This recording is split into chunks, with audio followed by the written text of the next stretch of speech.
Hello, curious minds. Welcome to this intellectual journey. Today, we're diving deep into the work of one of the most challenging, influential, and often misunderstood philosophers of the 20th century, a thinker who forever changed the way we understand society. We're talking about Michel Foucault. When you think of power, what comes to mind? A king on his throne? A government passing laws? For Foucault, that image was just the tip of the iceberg.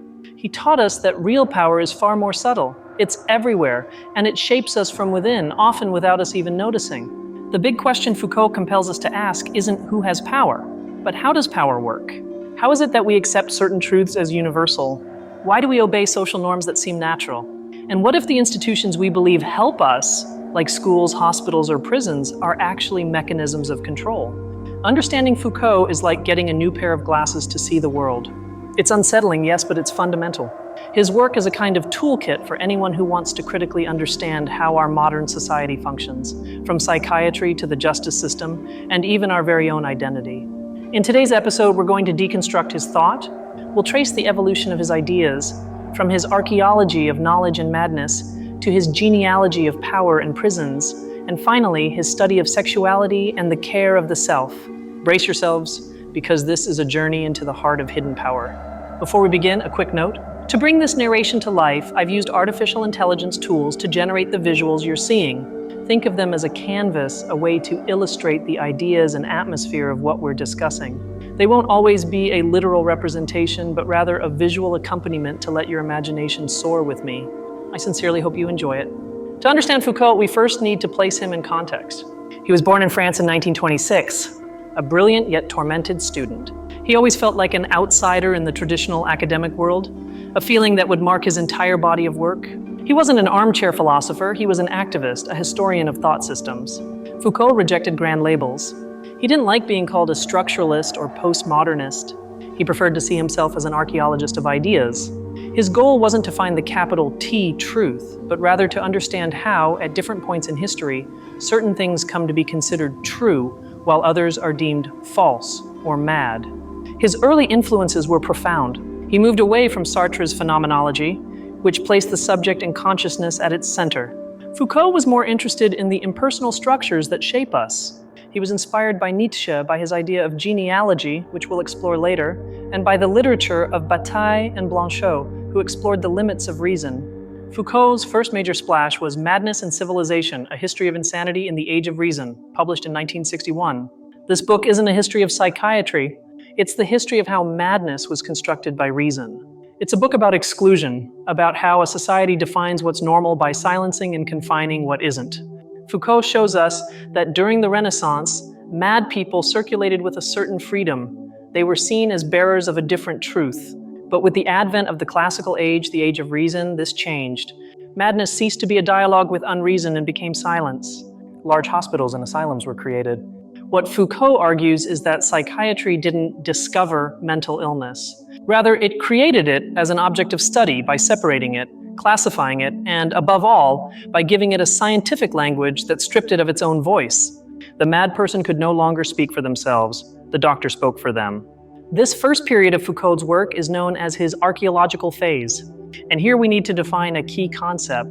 What is archaeology for Foucault? It's not about digging in the earth, but about digging into archives, into texts, into language. Archaeology seeks to unearth the hidden rules that determine what can be thought and said in a given era. Foucault doesn't ask what people thought, but rather what made it possible for them to think in that way. What were the conditions of possibility for knowledge?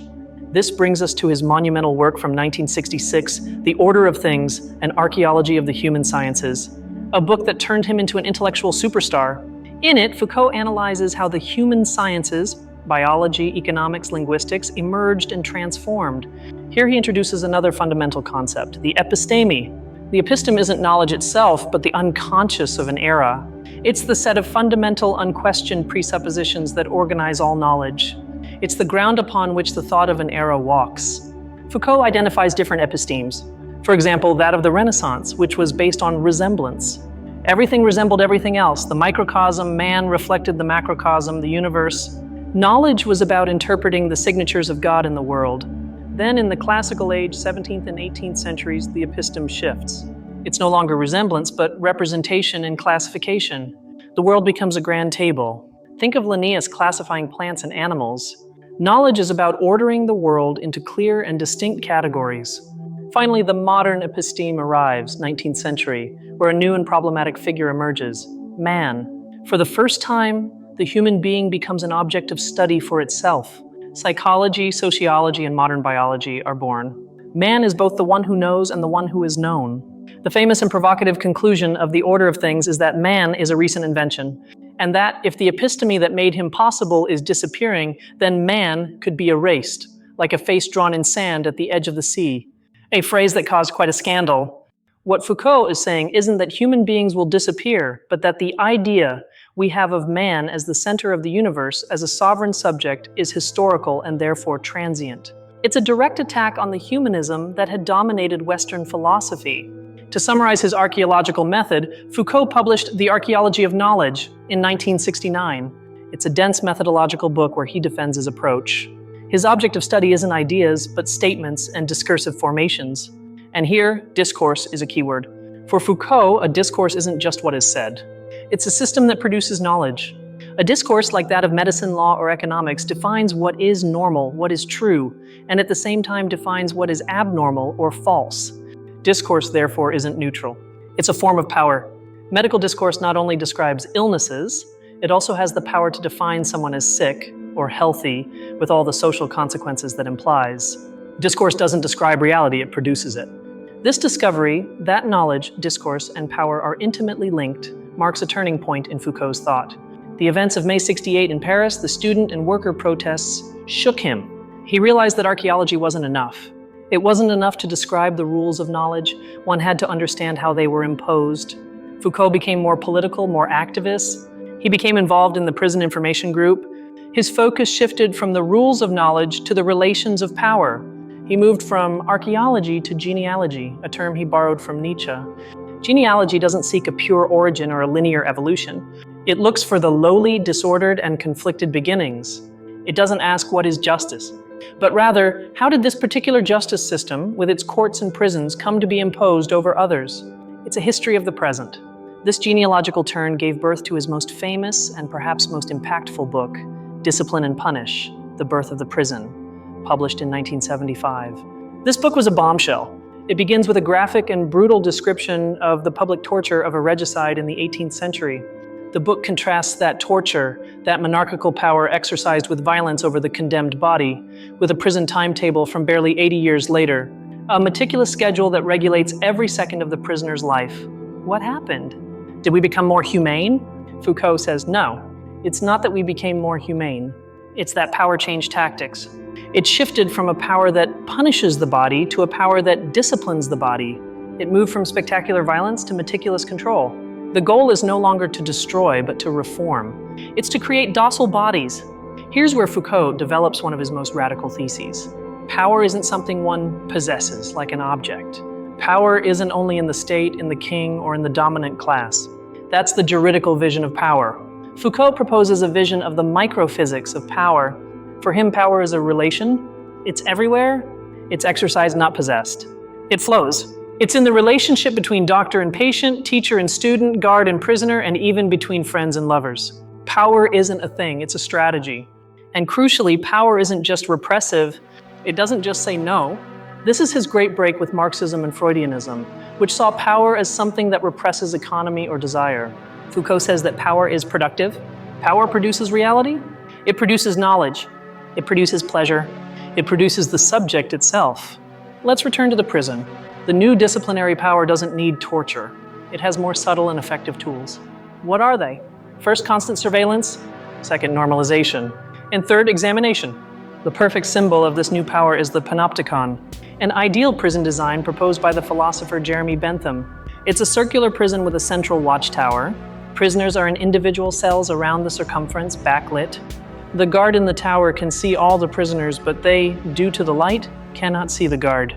They don't know if they're being watched at any given moment, but they know they could be. The result? Power becomes automatic. Prisoners internalize surveillance and surveil themselves. For Foucault, the panopticon is the metaphor for modern disciplinary society. And here's the chilling part. Foucault says that this model, surveillance, normalization, examination, didn't stay confined to prisons. It spread like a virus to all institutions of society. Schools, with their rows of desks, their schedules, their constant examinations, they are a panopticon. They don't just teach math, they teach obedience. They teach how to be a good student, a norm. The examination doesn't just measure knowledge, it ranks and punishes deviation. Hospitals, with their medical records, the examination, their classification of healthy and pathological, the norm, and the constant gaze of the doctor, surveillance. The modern hospital is born at the same time as the clinic, which is literally the art of observation and record keeping. Factories, with their control over time and movement, the schedule, the standardization of work, the norm, and the foreman's supervision, surveillance, the goal is to create a productive and docile worker. A useful body, even the army. Before, soldiers were strong and brave. Now the modern soldier is manufactured. Through repetitive drills, marching uniforms, a disciplined soldier is created, a body that obeys before it thinks. This is what Foucault calls a disciplinary society. A society where control doesn't come from a dictator, but from a diffuse network of norms and surveillances. We have all become prisoners and guards of ourselves. We self-discipline. This power-knowledge network, Foucault writes them together as power-knowledge, is what defines what is truth. Truth isn't something out there waiting to be discovered. Truth is the result of a power struggle. It's what the power-knowledge system of an era decides is true. Think about it for a moment. In the 19th century, it was a scientific truth that women were intellectually inferior. Today, it's a scientific truth that homosexuality is not an illness. What changed wasn't biology, it was the power-knowledge system that defines what biology says. Power needs knowledge to justify itself, and knowledge needs power to impose itself. The psychiatrist needs the power of the state to confine someone, and the state needs the psychiatrist the knowledge to say, this person is insane, not a political prisoner. This analysis of disciplinary power, centered on the individual body, is only part of the story. Towards the end of his life, Foucault began to see the emergence of a new form of power, one that doesn't focus on the individual, but on the population. This brings us to his last major project, The History of Sexuality. The first volume, The Will to Knowledge, often translated as An Introduction, published in 1976, was another bombshell. Foucault directly attacks the repressive hypothesis. The repressive hypothesis is the idea, very popular in the 70s, think Freud, that power, especially Victorian power, repressed sex. That we were silenced, that sex became taboo, and that our liberation consists of talking about it. Foucault says, really? Repressed? Never in history have we talked so much about sex. What happened in the 19th century wasn't a repression, it was an explosion of discourses on sex. Suddenly, sex became a matter of state. Sex was medicalized by doctors, criminalized by judges, analyzed by psychiatrists, and confessed to priests. They became obsessed with the sexuality of children, of hysterical women, and above all, they created the category of the homosexual. Before, sodomy was an act anyone could commit, but the 19th century invented the species. The homosexual wasn't someone who did something, it was someone who was something. Their sexuality defined their identity. This is a perfect example of power producing a category, a type of person. And why this explosion of discourses? Why this science of sex? Foucault says that this is where the new form of power emerges, biopower. Power over life. Biopower has two poles. On one hand, the anatomopolitics of the body, which we already saw with discipline, the control of the individual body. On the other hand, the biopolitics of the population. The modern state is no longer interested only in whether you obey the law. It's interested in birth rates, life expectancy, public health, hygiene, race. The state begins to manage the life of the population as if it were a herd. How to optimize it, how to make it more productive. And sex is the perfect point of convergence. It's where the control of the individual body, anatomopolitics, and the control of the species, biopolitics through birth rates, intersect. Sex becomes a public health issue, a pillar of state management. This biopower is the most dangerous form of power. The old power of the sovereign was to let live and to make die, to execute the criminal. The new biopower is to make live and to let die. It manages life. But when this power becomes absolute, it decides which lives deserve to be lived and which do not.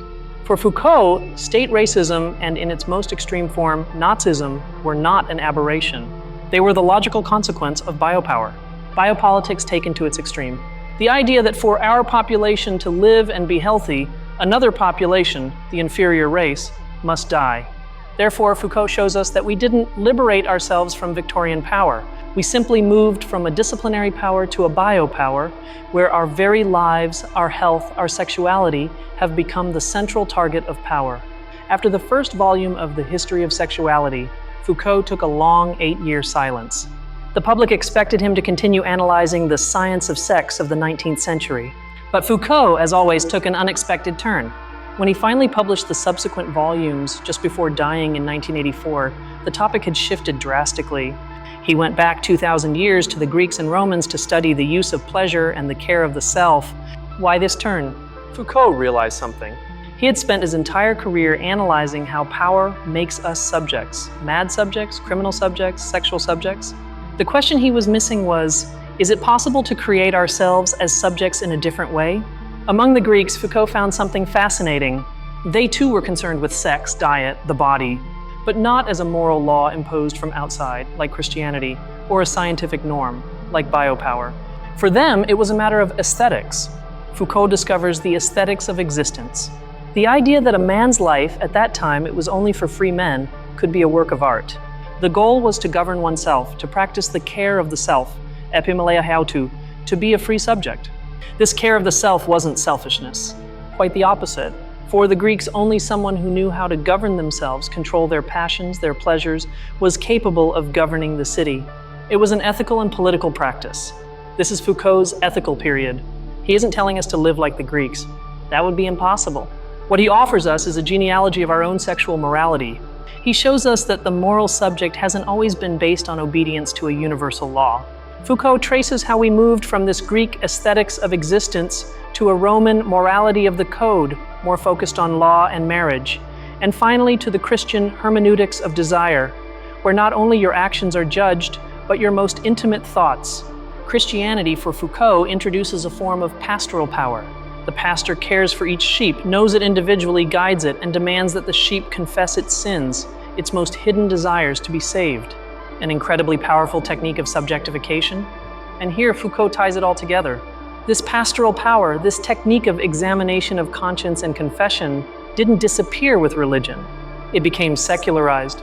The psychiatrist, the social worker, the doctor became the new pastors who invite us to tell the truth about ourselves in order to be normal.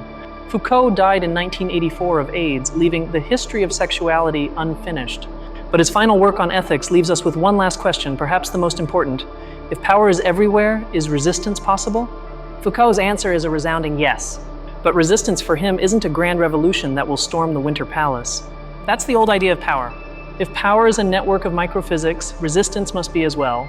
Foucault says, where there is power, there is resistance. They are not separate. Resistance isn't outside power. It is born within it. Every power relation is unstable and creates the possibility for its own subversion. The slave can always resist the master, the student, the teacher. Resistance isn't escaping power. That's impossible. We are always within it, but playing the game differently. It's what he calls practices of freedom. It's using the tools of power knowledge against themselves. It's creating new spaces, new relations, new ways of being a subject. Philosophy for Foucault isn't about finding the truth. It's a critique. It's a way of diagnosing the present. It's constantly asking, why is this the way it is? Why do we accept it? Could it be otherwise? It's an exercise in desubjectification. If power has made us in a certain way, as a delinquent or a good student, freedom consists of refusing what we are.